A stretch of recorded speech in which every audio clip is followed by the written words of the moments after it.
É madrugada do dia em que os irmãos de Antígona, Etéocles e Polinices, morrem lutando um contra o outro pela coroa às portas de Tebas.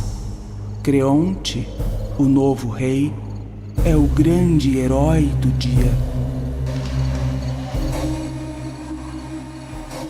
Não se conhece verdadeiramente um homem, sua alma, sentimentos e intenções, senão quando ele administra o poder e executa as leis. Etéocles, que morreu defendendo a cidade, deverá ser sepultado com todas as pompas militares dedicadas ao culto dos heróis. Mas seu irmão, Polinices, amigo do inimigo que nos atacava, esse ficará como os que lutavam a seu lado, cara ao sol, sem sepultura.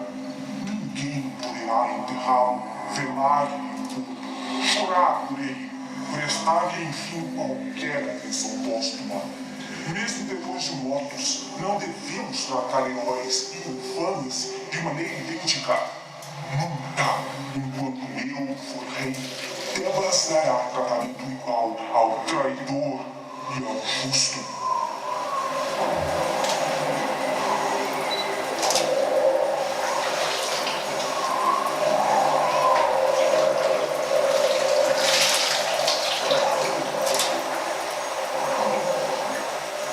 Ismênia, minha querida irmã, companheira de meu destino, de todos os mares que Édipo deixou suspensos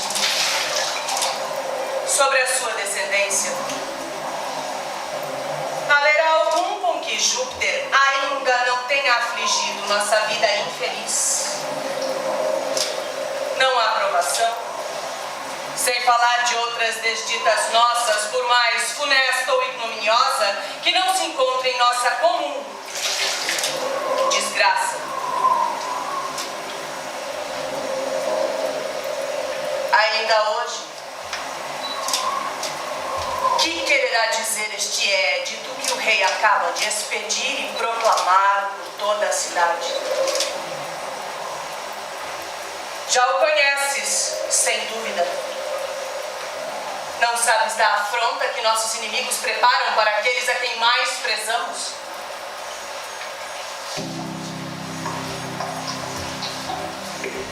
Chamei-te até aqui, fora do palácio, para que só tu possas ouvir o que eu tenho a te dizer.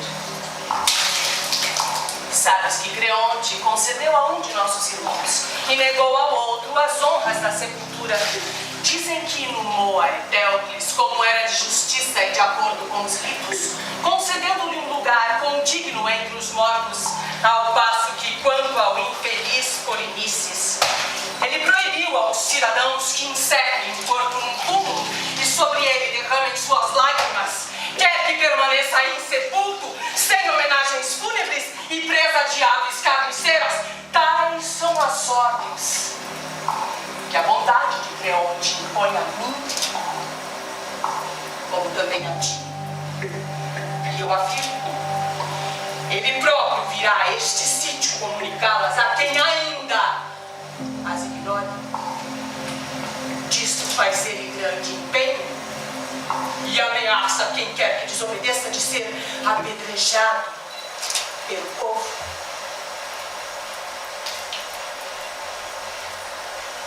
Tu ouviste o que eu te disse. Virá o dia em que veremos se tens sentimentos nobres ou se desmentes teu nascimento. Quererás auxiliar-me? Agirás de acordo comigo, Ismênia. Ajudarás estes meus braços a transportar o cadáver de Polinices?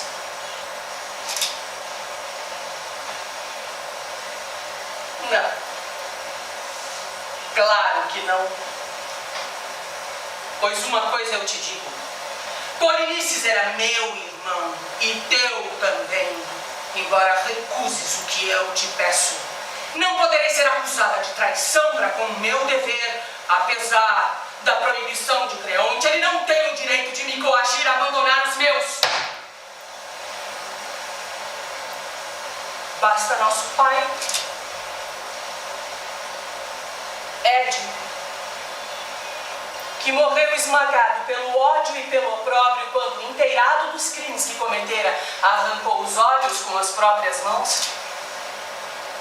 E também de sua mãe e esposa, visto que ela foi ambas as coisas, Jocasta, que pôs termo a seus dias com um forte laço. Em terceiro lugar, nossos irmãos, no mesmo dia perecendo ambos desgraçados, dando-se a morte reciprocamente.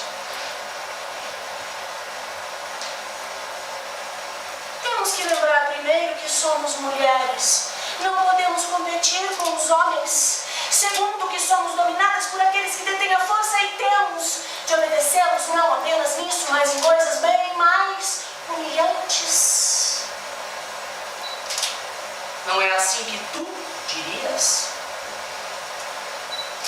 Não insistirei mais contigo, Ismênia, e ainda que mais tarde queiras auxiliar-me, já não me darás prazer algum, pois obedece então a teus senhores e glória a ti, irmã. Eu vou enterrar o nosso irmão. E me parece bela a possibilidade de morrer por isso.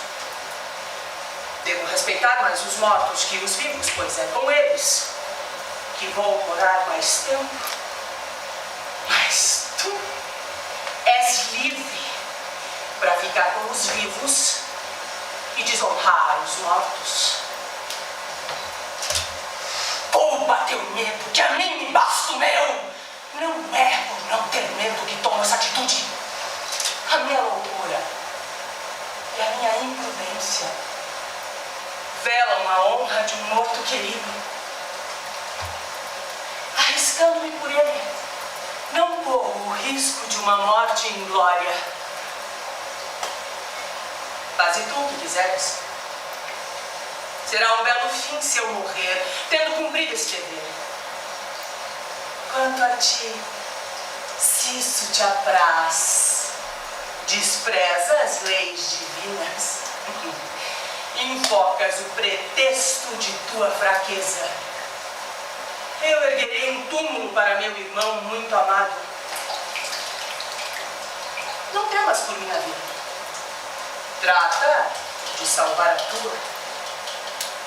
Cumpra a vontade daqueles a quem devo agradar. Os deuses. E somente eles. Quando e se me faltarem as forças, eu cederei. Antes não. E visto que não me ajudarás, serás odiosa também ao morto, junto a quem serás um dia depositada, e com razão. Vamos, deixa-me com minha temeridade enfrentar o perigo. Meu sofrimento nunca há de ser tão grande quanto gloriosa será a minha morte.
Confesso claramente, sabia que Creonte o havia proibido, acaso poderia ignorar se era uma coisa pública?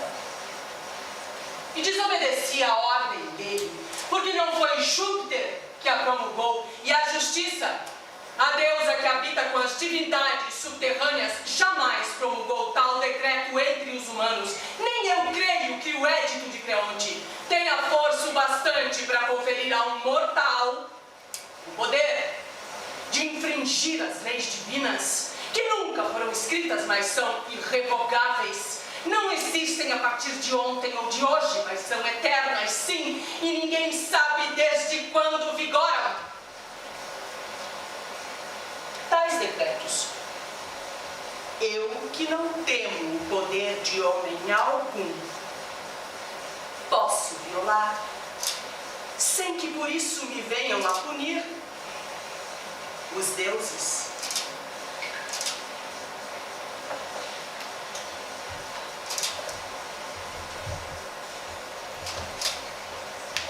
A tua lei não é a lei dos deuses. É apenas o capricho ocasional de um homem. Que vou morrer, eu bem sei, é inevitável. E morreria mesmo sem essa proclamação.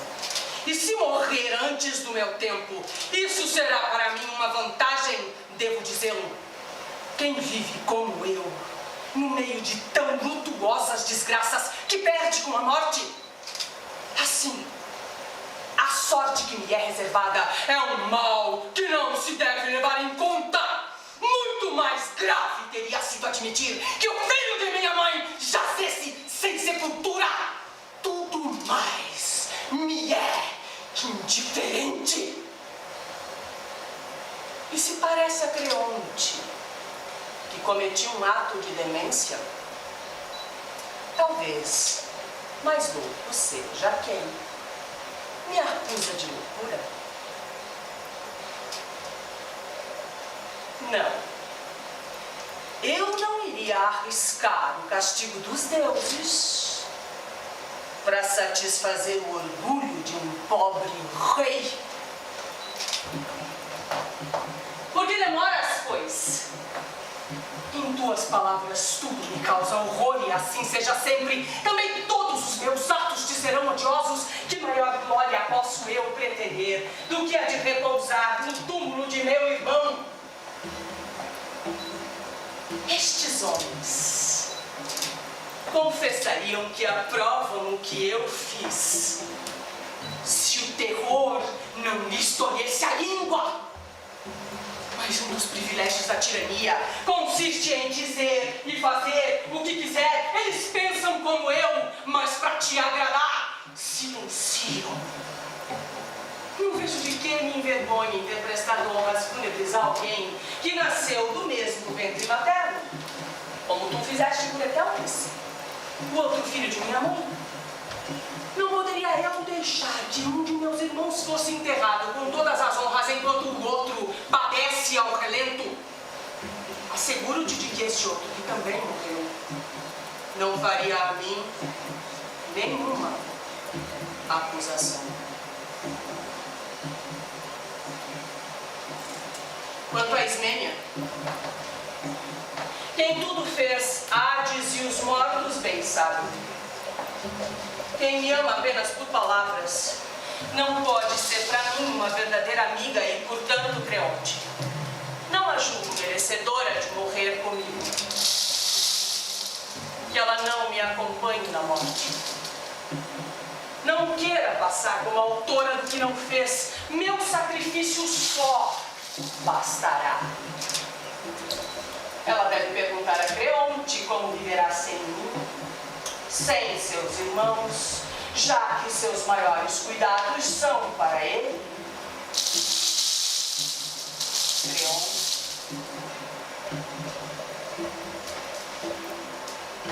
Mas é com dor profunda que o digo. Salva a tua vida. Não tenho a menor inveja de ti se o conseguires. Tu escolheste a vida e eu a morte. Há de haver quem te dê razão, mas a mim também. Tranquiliza-te. Tu viverás. Quanto a mim, dediquei minha alma ao culto dos mortos. Enviada para um lugar deserto, enterrada viva numa gruta de pedra nas montanhas. Lá não lhe chegará um som de voz humana e poderá conversar com seus mortos queridos. Receberá como alimento apenas a ração de trigo e vinho que os ritos fúnebres mandam dar aos mortos. Isso, para se manter viva, terá que se alimentar com a comida dos mortos.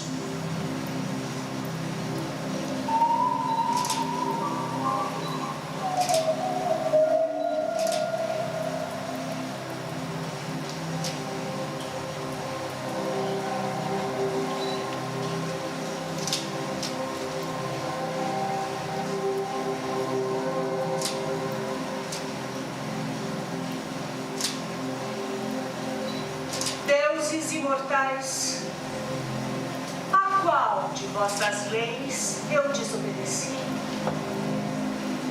Mas de que me adianta implorar os deuses, se foi por minha piedade que atraí sobre mim o castigo reservado aos ímpios? Se tais coisas merecem a aprovação dos deuses, reconheço que sofro por minha culpa. Mas se provém de meus inimigos, eu não lhes desejo um suplício mais cruel do que o que vou padecer. Ó terra de meus pais, terra tebana, ó deuses autores de minha raça, vejo-me arrastada. Chefes tebanos, vejo como sofre a última filha de vossos reis, e que homens a punem por haver praticado um ato de piedade.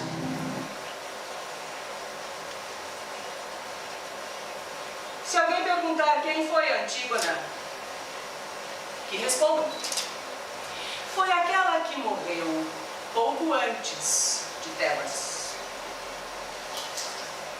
Um erro traz sempre um erro. Desafiado o destino, tudo será destino.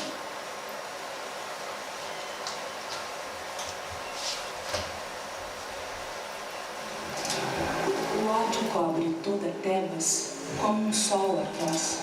Só Antígona suporta as flechas arremessadas pela lâmpada em arco de Apolo, como se a dor lhe servisse de óculos escuros. Despenteada, banhada em suor, objeto das risadas dos loucos e do escândalo dos sábios, manchada pelo incesto cometido por seus pais, impossibilitada de ser uma mulher para qualquer homem, segue em campo aberto a pista dos exércitos que as aves de rapina espreitam como se já estivessem mortos. Entre os corpos nivelados pelo início da decomposição, reconhece Polinices em sua nudez verdadeira, exposta como uma sinistra ausência de fraude e a solidão que o cerca como uma guarda de honra. Mesmo vivo, o cadáver oficial de Eteocles, tornado frio por força dos seus sucessos, há muito foi mumificado pela mentira da glória. Mesmo morto, Polinices existe como a dor. Ele já não corre o risco de terminar cego como Édipo, de vencer como Eteocles, de reinar como Creonte. Já não pode congelar-se porque não pode senão apodrecer, vencido, despojado, morto. Ele atingiu o âmago da miséria humana.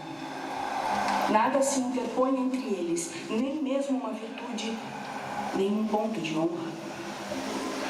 Inocentes das leis, escandalosos desde o berço, envolvidos no crime como numa mesma membrana, eles têm em comum a atroz virgindade que consiste em não pertencer a este mundo.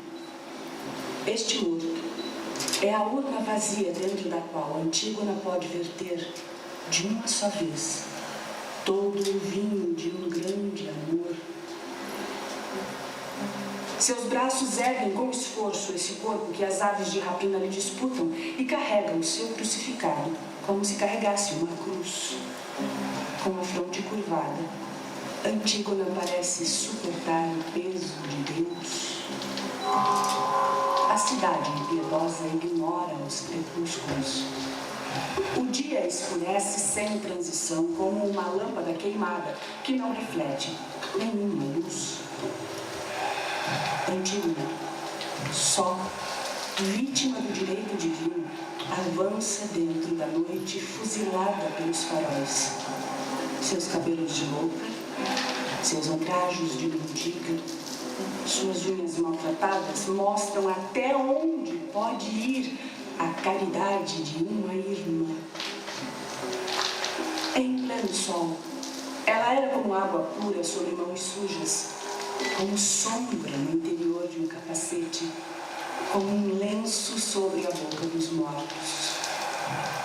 Em plena noite, ela se transforma em lâmpada. Sua dedicação aos olhos perfurados de Édipo reflete-se sobre milhões de cegos. Sua paixão por seu irmão putrefato reaquece para além do tempo milhares de mortos. Não se mata a luz, pode-se apenas abafá-la. Não se pode esconder a agonia de Antígona. Creonte condena a sarjeta, lança-a às catacumbas. Ela regressa ao país das fontes, dos tesouros, dos germes. Parte em busca de sua estrela situada nos antípodas da razão humana, a qual não pode alcançar, senão passando pela sepultura. O meio-dia profundo falava de furor. A meia-noite profunda fala de desespero. O tempo já não existe nessa Tebas privada de astros. Subitamente, no silêncio embrutecedor da cidade que cozinha o seu crime, uma batida vinda das profundezas da terra torna-se precisa, cresce. Uma vaga fosforescência emana de Antígona suspensa, a inane suicida. O tempo, arrastado pela oscilação do pêndulo que parece medir a amplitude da morte, o seu lento vai e vem, mergulha a cada vez mais fundo na sepultura. Esse peso palpitante põe em movimento a maquinaria dos astros.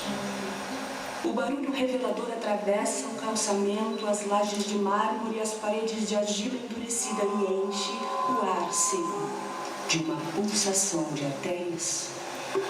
Os adivinhos deitam-se com o ouvido colado ao solo e auscultam como os médicos o peito da terra prostrada por um sono letárgico.